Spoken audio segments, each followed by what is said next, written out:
proud to kick off tonight's show with a returning member of the Winnipeg Goldeyes, an outfielder who will be coming back to the club for a third season, and that, of course, is Logan Hill. Really became a fan favorite when the Goldeyes returned home last year, joining us from his hometown in Florida. Logan, great to have you back for another season here with the Winnipeg Goldeyes, and thanks so much for taking the time out to join us here tonight. Well, yeah, of course. Happy to be here, happy to be on the show, and couldn't be more excited to get back in Winnipeg. You know, Logan, you had the great run there in the Pittsburgh Pirates organization, a lot of Double-A time. You got as high as Triple-A, and I have to imagine these last 2 years probably as unique as anything you've experienced in terms of the game of baseball, playing the majority of those seasons on the road. But just how great was it for you especially to finally get the opportunity to see Winnipeg finally in person at the end of last year? Man, it was incredible. Me and my wife talk about last year, reminiscing, with the guys, and it felt like last year was 2 seasons. Like, I know we were only in Winnipeg for, 3 weeks or a month, but our time there was so much fun and incredible for really the whole team that felt like almost its own season once we finally got up there. And I really can't put into words how much fun it finally was to have a home field and be playing in front of our own home fans. And you were with the Goldeyes, of course, during the 2020 season when the entire year was spent on the road, and not only that, you were sharing the ballpark with Fargo for the majority of that 2020 campaign. Kind of going all the way back to 2020, the American Association was the only professional league that was playing anything close to a normal season outside of eventually Major League Baseball. If you can, maybe put into words the journey of these last 2 years for both you and your families. You've continued your career. Yeah, I couldn't have done it without my family and my wife. Really after 20, when I got released, encouraging me to keep playing, and I'm very glad I did, because I found a home there in Winnipeg where I really found my love of baseball again. And then obviously 20 was tough. When we first started the year, really nobody had a home stadium except for a couple. But then by the end of the year, everybody except for us was playing at their own field. So that year was really long. And if you remember, we got off to a really hot start, and we're in a way kind of dominating the league, and I think us not being able to go home really hurt us in that year in 20. And I think as a team, we just got tired being constantly on the road, not having, all the amenities that we have at home. We didn't have a trainer. We were just kind of all taking care of ourselves as best as we could. And, that really wore on us. And then last year at the start, we were all so excited to go to Winnipeg, and unfortunately that didn't happen. And, we kind of had to tough it out a little longer there being in Jackson, which, I'm super thankful that we were able to go there and play our season. But once again, it was kind of a grind getting through that first part of the year, and then we finally got home, and we really started playing some good baseball.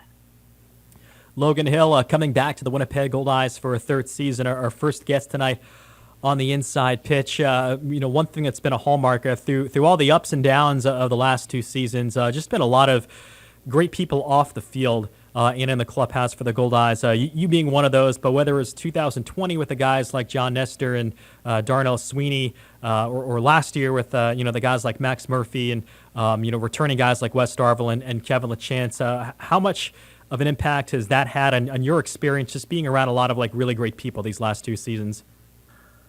Man, I think it makes all the difference. I think that's one of the things that got us through us not being able to play at home was that we were such a tight-knit group both those years. And, we didn't really have any bad eggs on the team. Everybody really bonded together over what we were going through.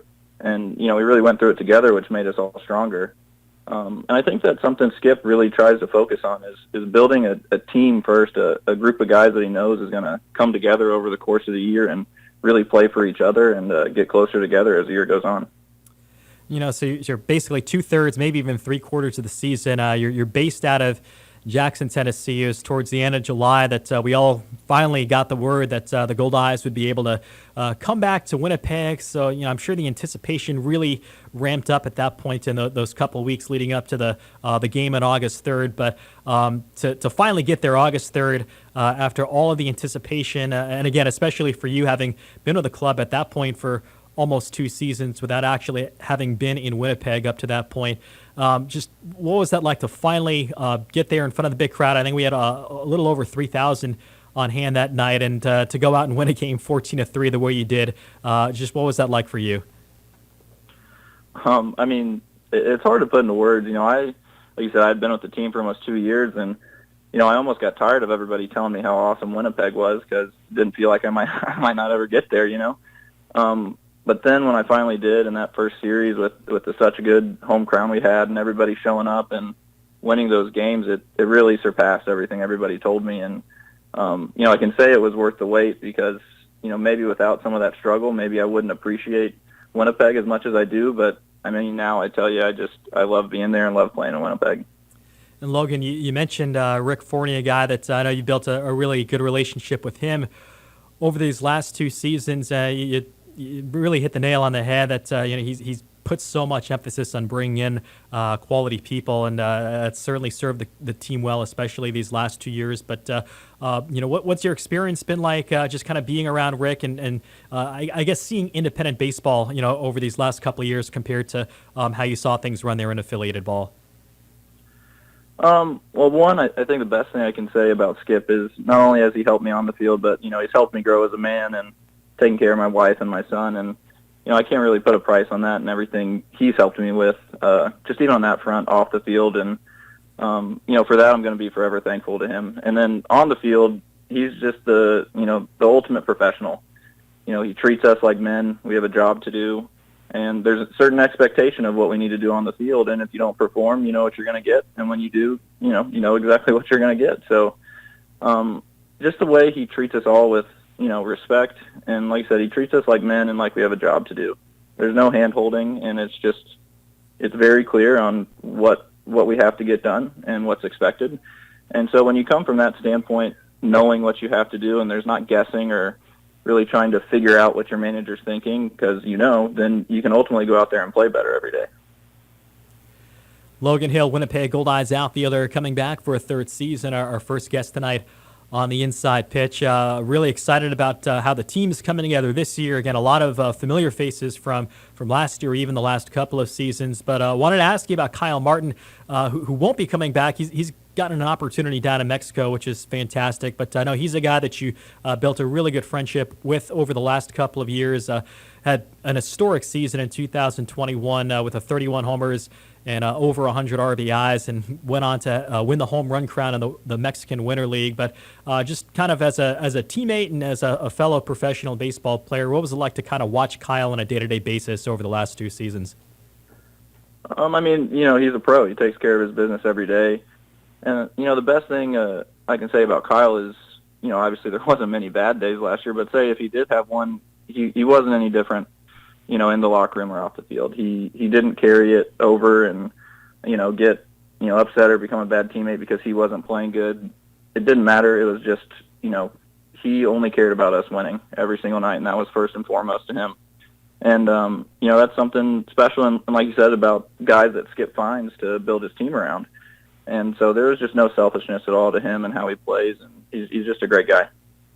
You mentioned this just now with kind of talking about Kyle, and you hear this a lot from players that come straight out of affiliated ball. That it's in kind of a good way. It's almost a little bit of a shock in that independent baseball is about winning. That is the number one priority on a night to night or a game to game basis. Was that something that was I guess refreshing for you in some ways when you first came to the team in 2020, where it doesn't matter what happens as long as we're in a position to win and we're able to win ball games, that everything's going to go well?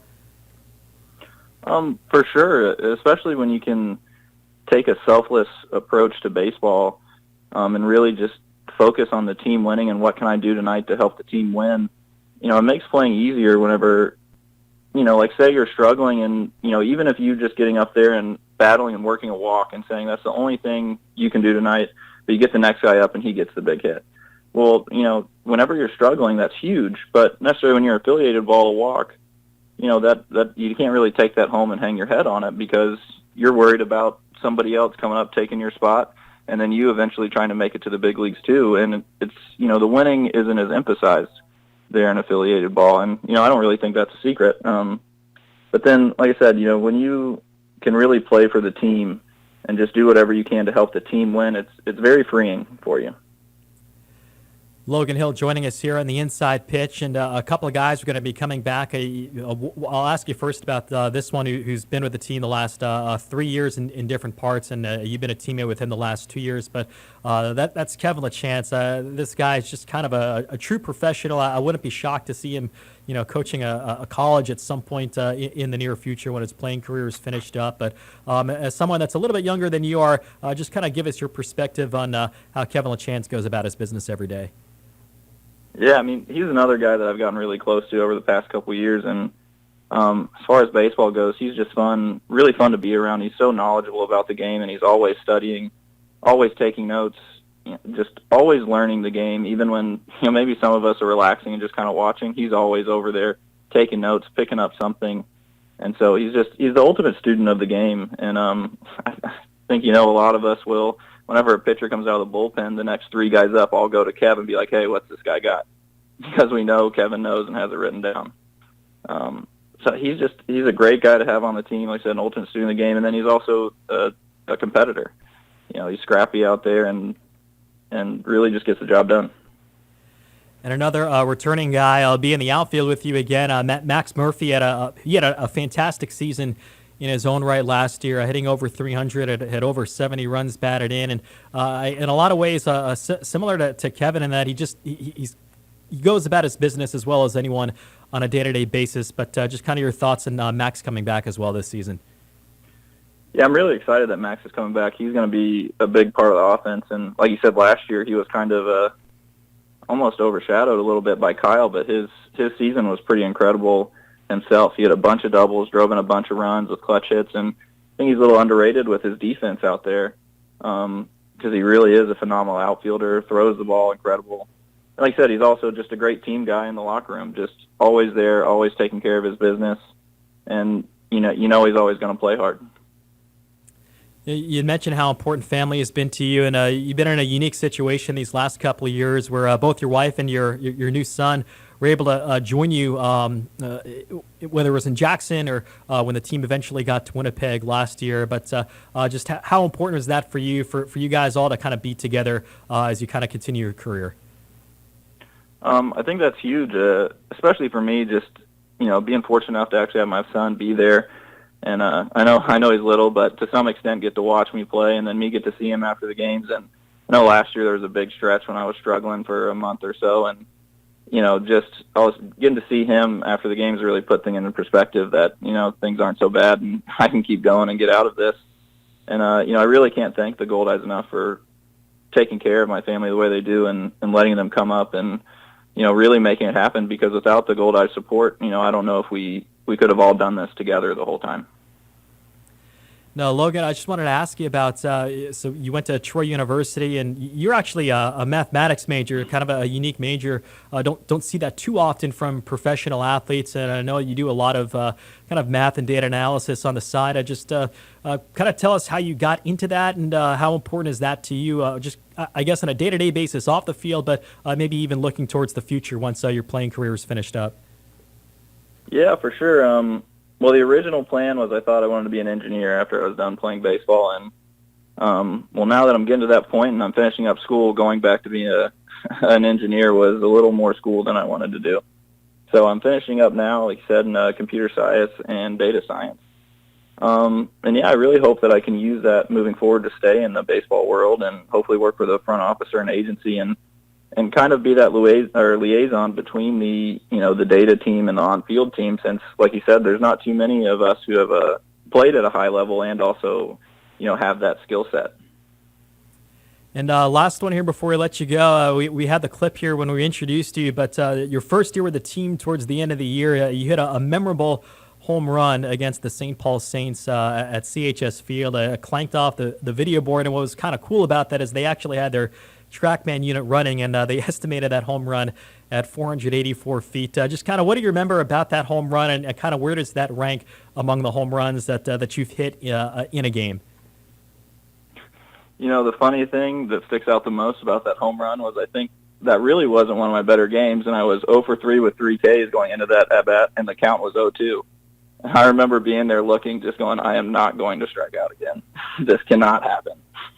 And then he hung one, and Yeah, I hit it off the end a little bit, I think. But no, I'm just kidding. No, I got that one pretty good, and I remember running the bases and just thinking, thank goodness I didn't strike out again. Well, outstanding stuff, Logan. We're super excited that you're going to be coming back. Just such an important part to this team, both on and off the field. All the best to you and the family here, and can't wait to see you here in a few weeks. Yeah, me too, man. Can't wait to see you.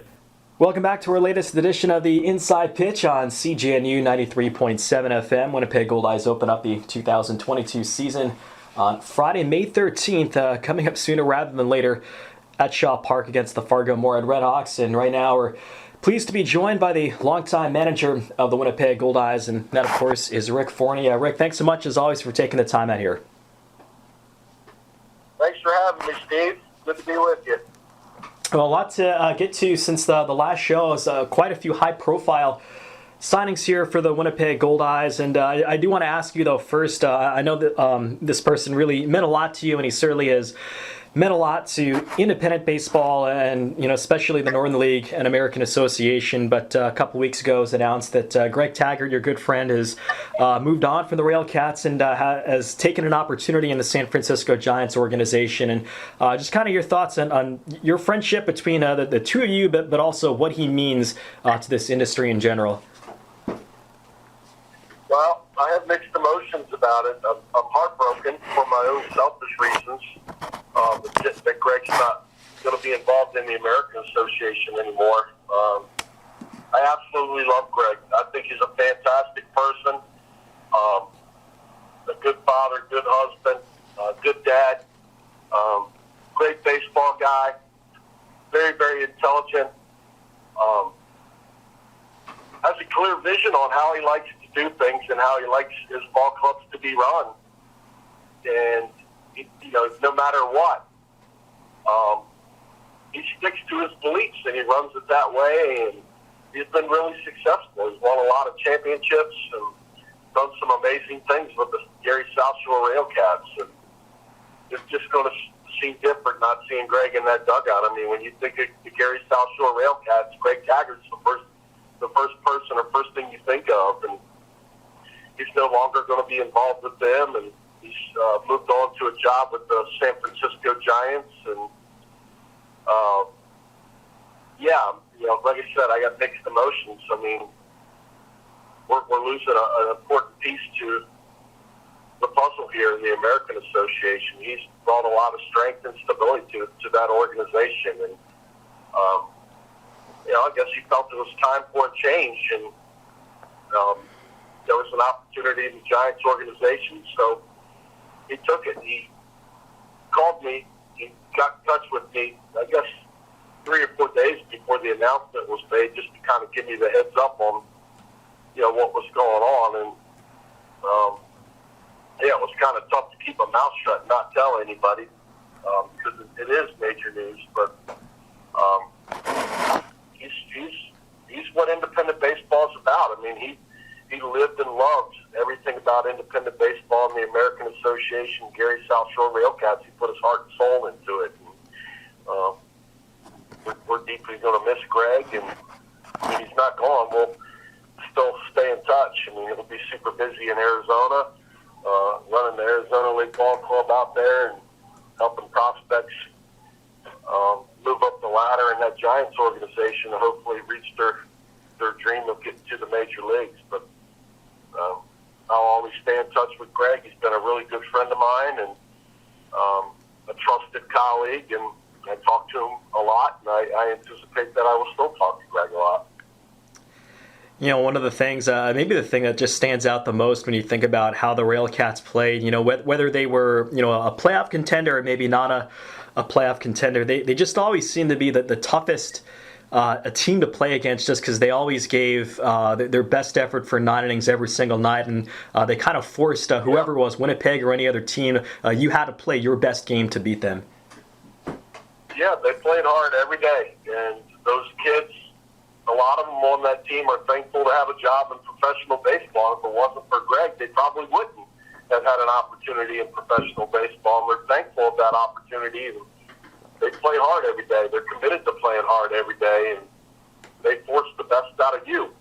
And if you're not ready to play when that first pitch is thrown, they're going to beat you up. And when he's had some really good teams, he's had some really strong pitching. They've been fundamentally sound defensively. They've always run the bases as well as anybody in independent baseball, put a lot of pressure on you, and they'll sit around and wait for you to make a mistake, and then they'll pounce on it. The kids always played hard there in Gary. You knew when you went into Gary, you were going to have to play your best baseball to beat them. Again, we're talking with Winnipeg Goldeyes manager Rick Forney on the latest edition of the Inside Pitch. We'll certainly miss Greg Taggart and wish him nothing but the best with the San Francisco Giants. Taking a look at some of the latest additions here for the Winnipeg Goldeyes. One guy that's going to be coming back, it'll be his 4th overall season with the club. Just a tremendous baseball player, really the definition of a baseball player, and a fantastic person off the field, and that's infielder Kevin LaChance.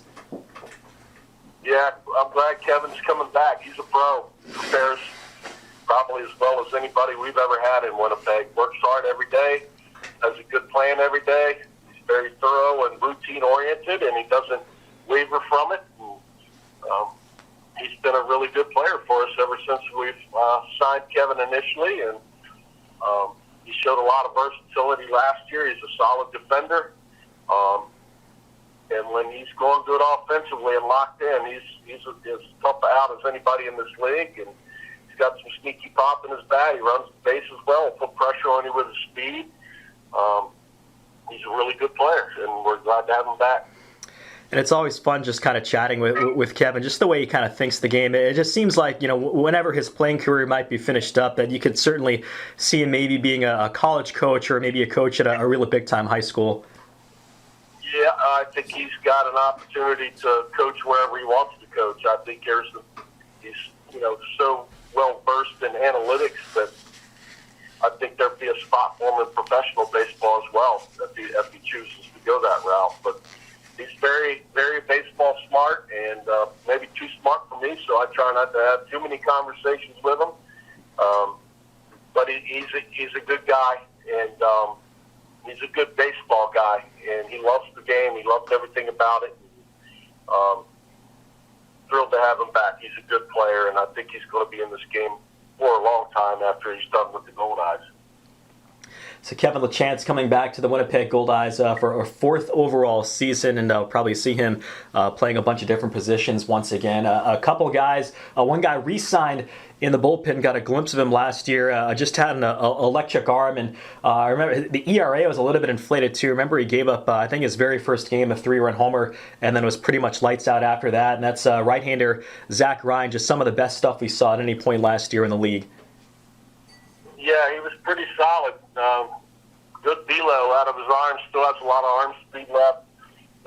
Showed a wipeout slider. Just a little bit violent in his delivery from time to time, which his command can get a little shaky every once in a while. But when he's got control of that body, he's as tough as anybody in this league. I mean, that velo was mid-90s and really crisp, hard slider, and that 87, 88 mile an hour range, and he's got 2 major league offerings, and hopefully we can tighten up that delivery and make it a little bit more repeatable so he finds the zone with a little more consistency, and he's got the tools to get back to affiliated ball, that's for sure. And a new signing, a guy that'll probably fit prominently somewhere towards the back end of the bullpen. You signed a hard-throwing right-hander out of the Astros organization, a lot of experience in Double-A, and a really similar velocity to Zach Ryan, and that's right-handed pitcher Erasmo Pinales. Yeah, he's got good velo, and he's got a good breaking ball, and good numbers from the Astros organization. Pitched high-leverage innings for them, and I would expect that he would probably pitch high-leverage innings for us. He was signed with the Diamondbacks in 2020, but the season was lost to the pandemic, so he didn't get to play. But I'm excited about him. He's a good young arm, and he's been successful in his career up to this point, so hopefully he can continue that success in our uniform. And you've really, it seems like not just the Goldeyes, but other teams have been able to sign some more players out of the Latin American countries than maybe they've been able to because of the pandemic the last couple of years. How have you kind of found that process this year compared to maybe 2020 and 2021? And I've got to imagine for you and all the managers that certainly opens up a greater pool of high-quality talent that you can potentially bring in. Well, it just wasn't really available to us the last couple of years. Just the embassies weren't shut down, and they weren't processing the documentation that these players needed to get into Canada and play with us. And so it's something that we revisited this year and got worked out. And so far, knock on wood, things have been running smooth and getting the players their documentation. So hopefully, this is a way that we can help some of these Latin American players continue their career. It's just not many of us have been able to go that route, but it's been opened up to us a little bit this year, so we're going to explore it and see if it's going to be something that's going to be working out for us in the future. Just kind of taking a look at how the bullpen is filling in right now. Again, Zach Ryan coming back to the Goldeyes. Erasmo Pinales, a former AA arm, has been signed by the Winnipeg Goldeyes. You've already signed the two prominent left-handers in Tasker Strobel and Travis Seabrook. Out of those four guys, probably going to lean on them quite a bit once the season gets underway. Do you see maybe a closer coming out of that group of four guys, or is that a slot you're maybe looking to fill, in addition to what you have right now in the bullpen? I think if I had to go the route and use those guys as a closer, I'd be okay using them. But I think at this point, I'm still open to finding somebody to fill that role for us. But if I had to use one of them, I'd be okay using them. Now, just a few days ago, another really high-profile signing, straight from affiliated ball. He was an all-star 3 different times in the Washington Nationals organization, and a guy that can play all over the infield, a little bit of outfield, and he's been a really professional left-handed bat. This is infielder Ian Sagdahl, you just signed last week. Yeah, good baseball player, good offensive player. Hopefully he can hit third for us on the lineup.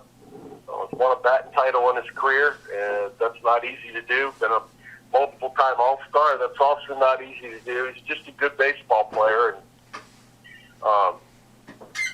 just the off-season's been tough for a lot of these free agent guys. There hasn't been a whole lot of opportunity to get signed by some of these affiliated teams, and it's kind of brought some good players to our league, and we're glad to have Ian because he's a good ball player, and he can defend it, and he can play multiple positions, and he has the ability to hit in multiple places in the order. I'm hoping it's going to be third for us, and we expect big things out of him. And just kind of looking over what he's done in his career, it just seems like he kind of checks all the boxes that you're looking for in that 3-hole type hitter. He's a lefty that hits left-handed pitching well throughout his career. He's hit well with runners in scoring position throughout his career.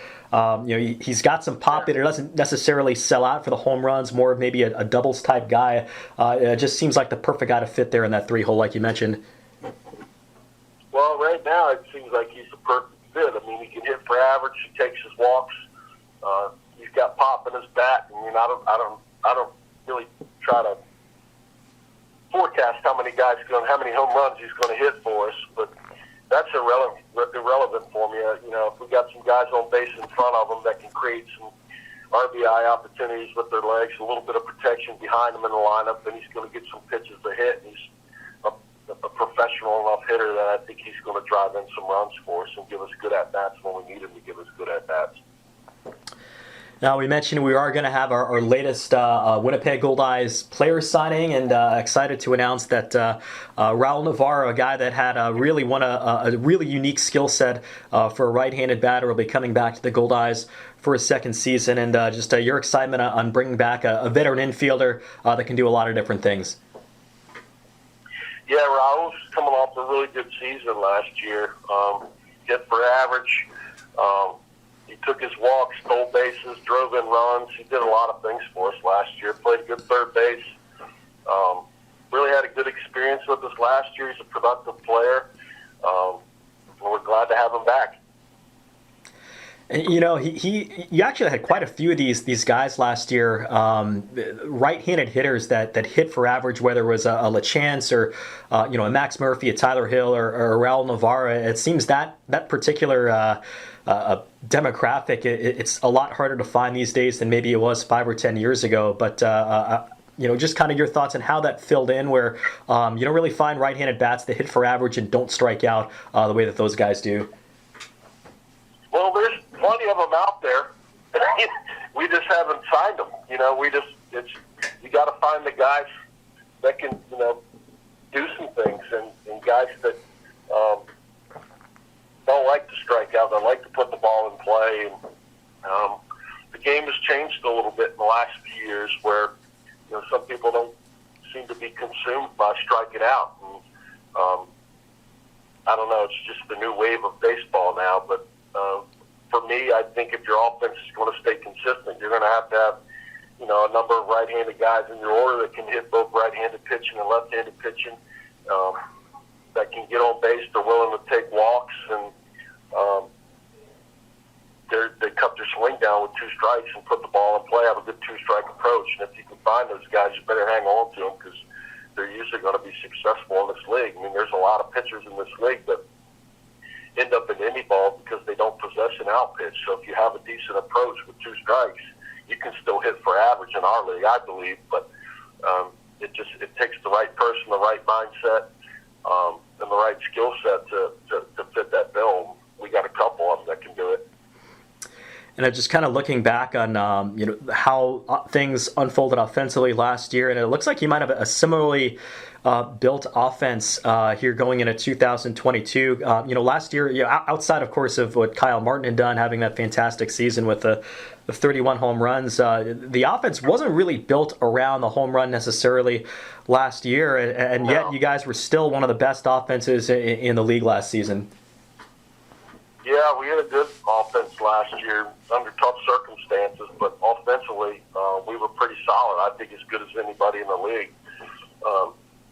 Under tough circumstances, too. I mean, it's tough to not mail in your at-bats when you're down by a lot of runs after the first couple innings of the ball game. But, we scored as many runs as a lot of teams in the league. We had doubles, we had slugging percentage, we had a lot of stuff, and I wouldn't say my team's ever built on home runs. I'd rather have a little more speed throughout my lineup and balance than 2 or 3 home run guys. But you just never know where your power is going to come from. Just because somebody hasn't hit for power in an organization doesn't mean they won't hit for power on your ball club or in our league. So if you get a guy that ends up hitting 15 home runs for you, then to me it's a bonus. And I like guys that are going to give me good at-bats and that I trust with the game on the line, that's going to put some pressure on that other pitcher to make pitches to get him out.